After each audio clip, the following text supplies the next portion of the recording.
見到啲指數唔單止有改善，醫生仲話我控制得幾好，唔需要食藥添。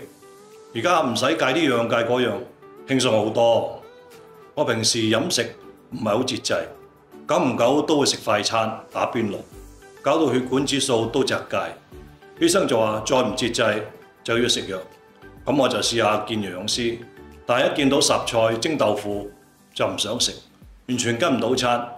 直到有個朋友介紹我食三七血通，佢話成功降三高都係靠佢，咁我就試下。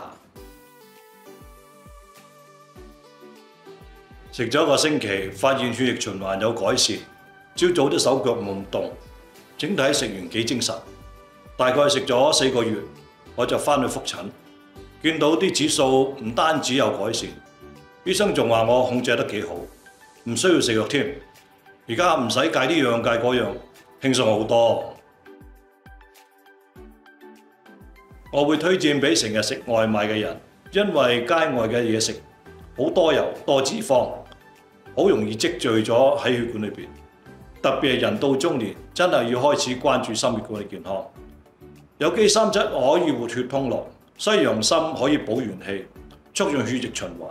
最重要就係納豆激酶，幫我溶解血管垃圾。我食咗呢個三七血通之後，效果好好，我信內特為健。